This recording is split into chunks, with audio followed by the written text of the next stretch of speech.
The ocean does not forget. It remembers every ship that has ever crossed its surface, every scream swallowed by the waves, every secret dragged into the deep. Some ships vanish without a trace. Others leave behind wreckage. And then there are a few, very few, that leave behind something far worse. Message. This is the story of the Ardent Voyager, a cargo vessel that disappeared in the North Atlantic in 1987. For nearly 3 decades, it was classified as a routine maritime loss, another ship claimed by bad weather and worse luck. That changed when the captain's final message was recovered. And when people finally heard it, many wished they hadn't. 1.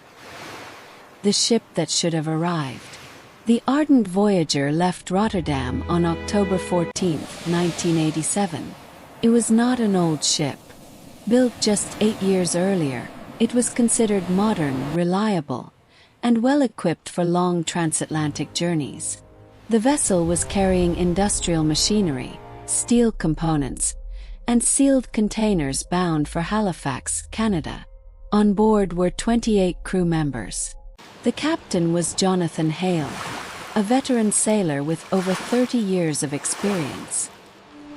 He had crossed the Atlantic more times than he could remember and was known for being calm, methodical, and deeply superstitious in the quiet way many sailors are. He trusted the sea. And the sea, until then, had always let him return. Weather forecasts predicted rough waters, but nothing unusual for that time of year.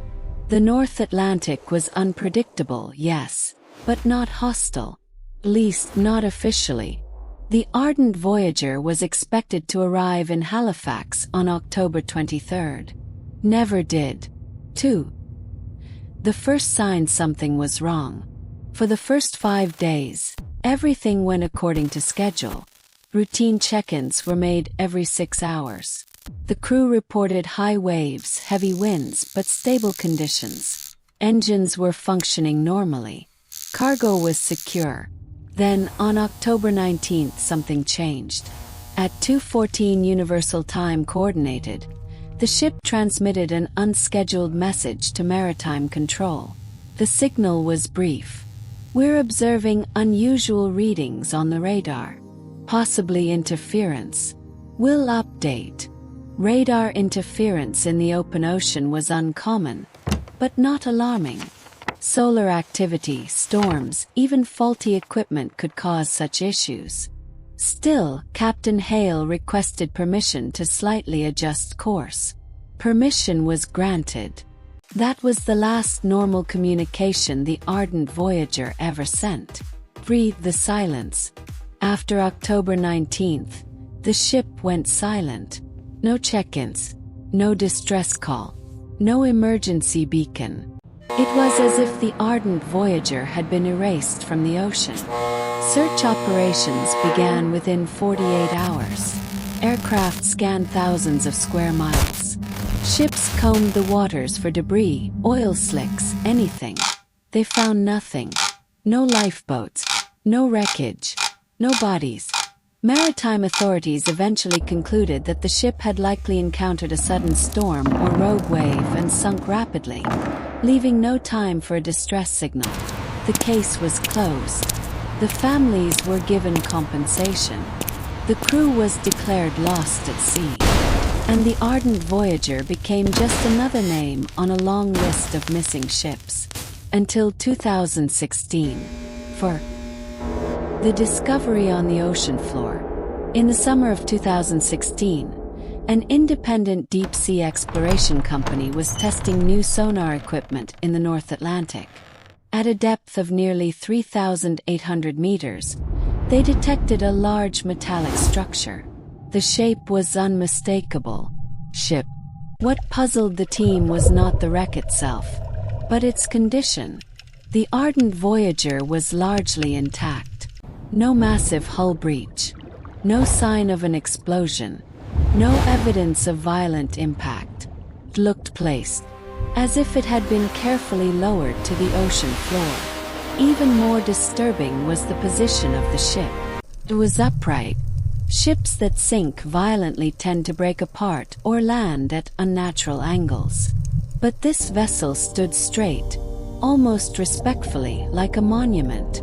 When remotely operated vehicles entered the bridge, they found something unexpected. The radio equipment was still powered, not transmitting, just waiting. 5. The black box that shouldn't exist. Officially, cargo ships of that era were not required to carry a voyage data recorder comparable to an airplane's black box.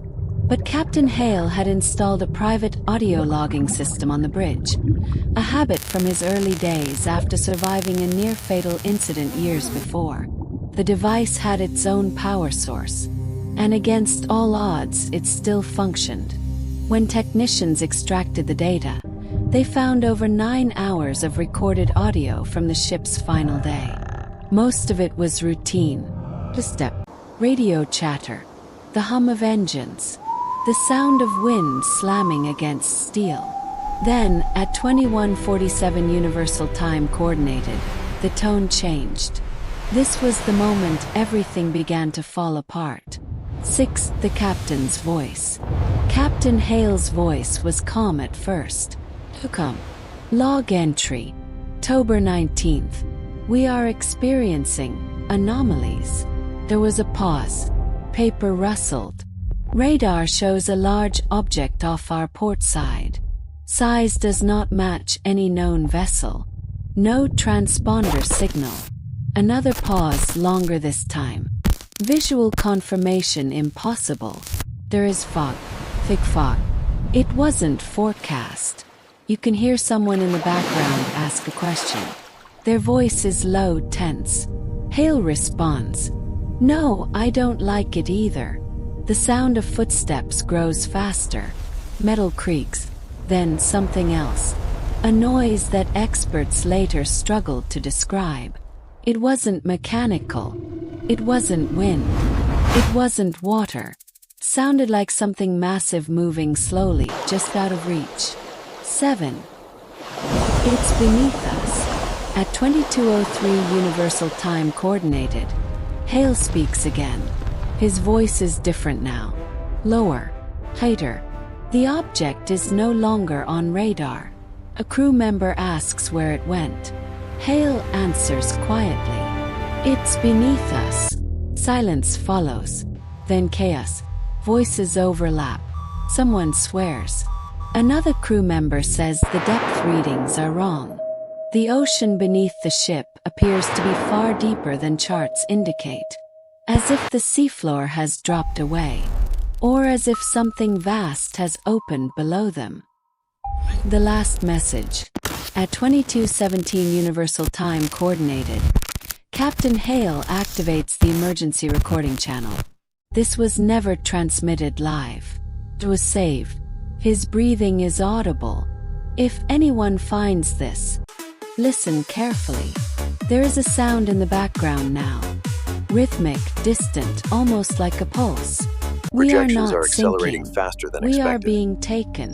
His voice cracks. Check the The sea atmospheric is saturation opening. levels. Not breaking, opening. Long pause.